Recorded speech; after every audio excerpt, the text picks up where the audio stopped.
approximately 2 billion of the world's 6.1 billion people. The colossal wealth of the Vatican includes enormous investments with the Rothschilds in Britain, France, and the USA, and with giant oil and weapons corporations like Shell and General Electric. The Vatican solid gold bullion worth billions is stored with the Rothschild-controlled Bank of England and the U.S. Federal Reserve Bank.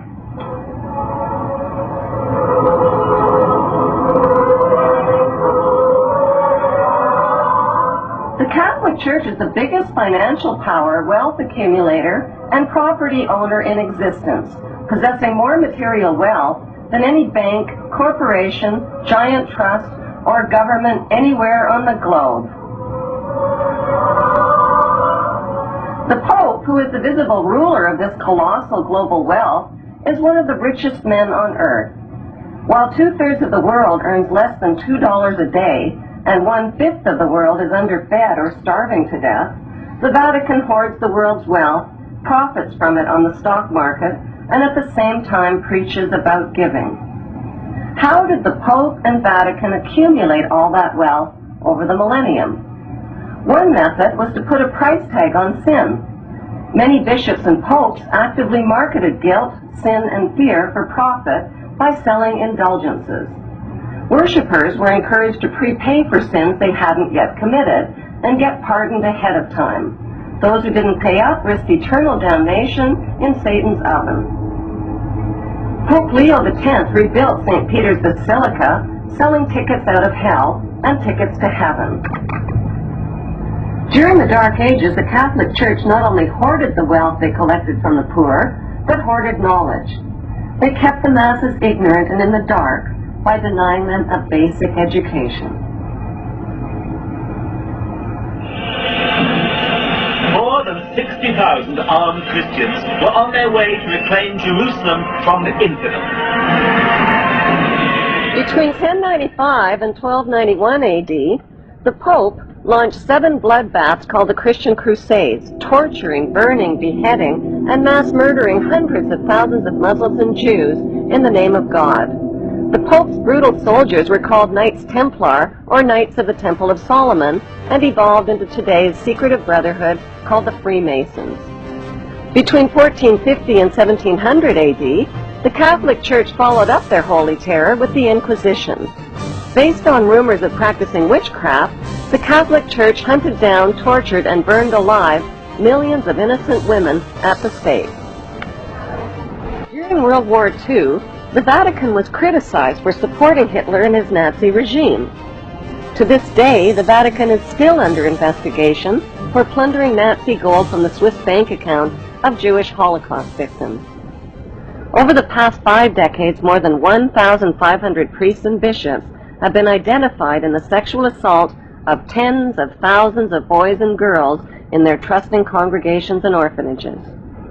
Why is this filthy rich institution preaching spiritual values of poverty and chastity while cardinals, bishops, and priests cover up their crimes of sexual abuse?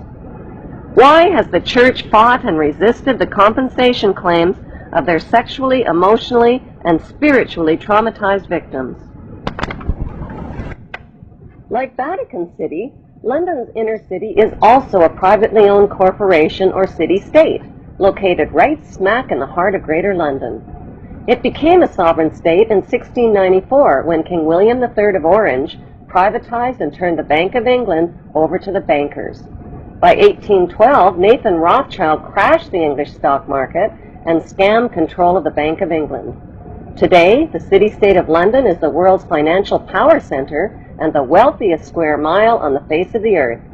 It houses the Rothschild-controlled Bank of England, Lloyd's of London, the London Stock Exchange, all British banks, the branch offices of 385 foreign banks, and 70 U.S. banks.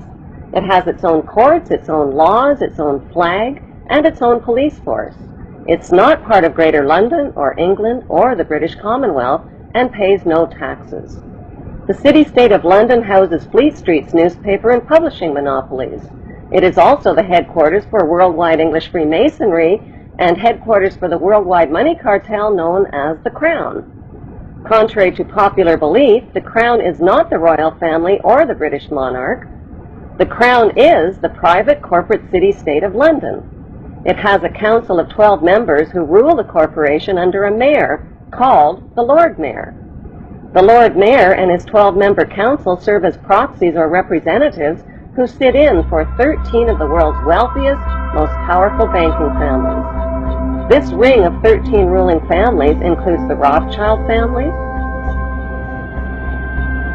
the Warburg family, the Oppenheimer family, and the Schiff family. These families and their descendants run the Crown Corporation of London.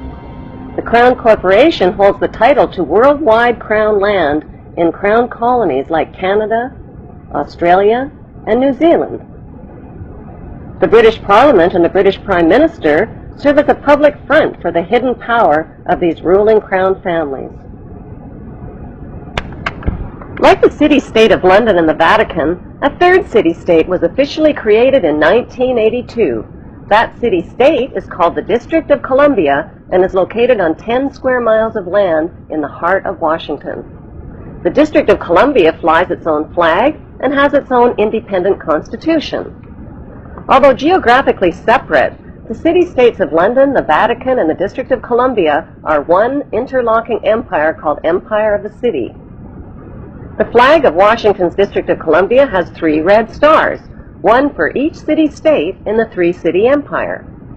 This corporate empire of 3 city-states controls the world economically through London's inner city, militarily through the District of Columbia, and spiritually through the Vatican. The Constitution for the District of Columbia operates under a tyrannical Roman law known as Lex Fori, which bears no resemblance to the U.S. Constitution. When Congress passed the Act of 1871, it created a separate corporate government for the District of Columbia. This treasonous act allowed the District of Columbia to operate as a corporation outside the original Constitution of the United States and outside of the best interests of American citizens.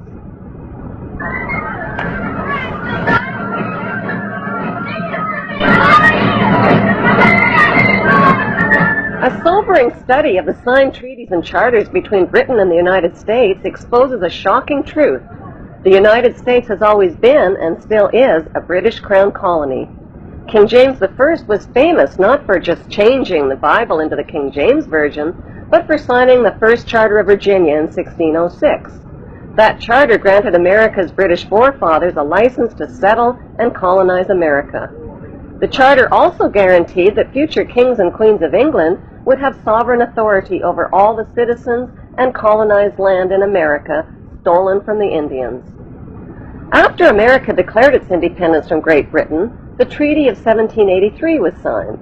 That treaty specifically identifies the King of England as the Prince of the United States and contradicts the belief that America won the War of Independence. Although King George III of England gave up most of his claims over his American colonies, he kept his right to continue receiving payment for his business venture of colonizing America. If America had really won the War of Independence, they would never have agreed to pay debts and reparations to the King of England.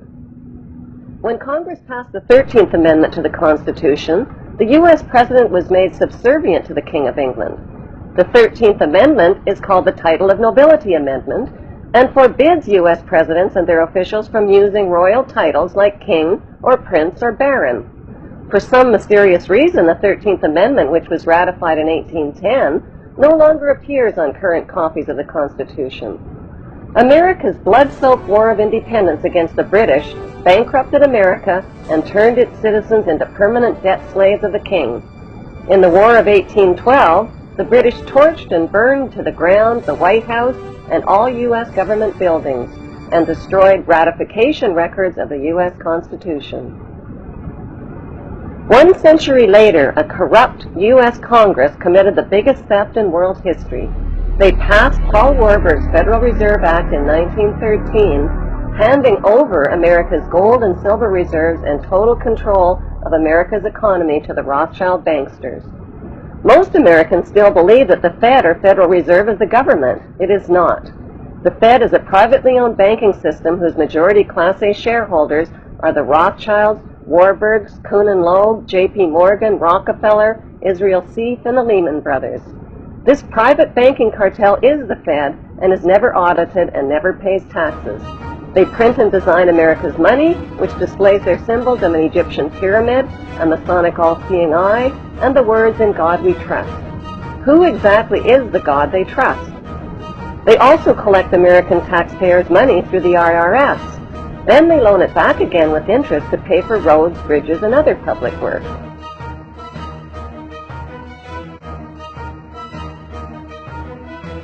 American presidents are handpicked and financed by these special interest power groups. Like George W. Bush, John Forbes Kerry, whose initials are JFK, is a member of Yale University's Skull and Bones Brotherhood. The Forbes part of John Kerry's name identifies his descendancy from Captain Robert Bennett Forbes, who was a drug runner for the Rothschilds' opium drug trade with China in the 1800s. Most U.S. citizens believe that the United States is a country and that the president is the most powerful man on earth. The United States is not a country. It is a corporation, and the president is president of the corporation of the United States. He and his elected officials work for the corporation, not for the American people. Since the United States is a corporation, who owns the corporation of the United States? Like Canada and Australia, whose leaders are prime ministers of the Queen, and whose land is called Crown Land, the United States is just another crown colony. Crown colonies are controlled by the empire of 3 city-states. At the center of each city-state is a towering, phallic-shaped stone monument called an obelisk that points skyward. In D.C. city-state, the obelisk, known as the Washington Monument, was dedicated to Freemason George Washington by the Freemason Grand Lodge of the District of Columbia. The secretive Brotherhood of Freemasons laid the Washington obelisk's cornerstone in 1848 and contributed 22 Masonic memorial stones. 250 Masonic lodges financed the Washington Monument obelisk, including the Knights Templar Masonic Order. At the heart of London city-state is a 187-ton, 69-foot-tall Egyptian obelisk called Cleopatra's Needle. It was transported from Egypt and erected on the banks of the River Thames. In Vatican City, another Egyptian obelisk towers high above St. Peter's Square.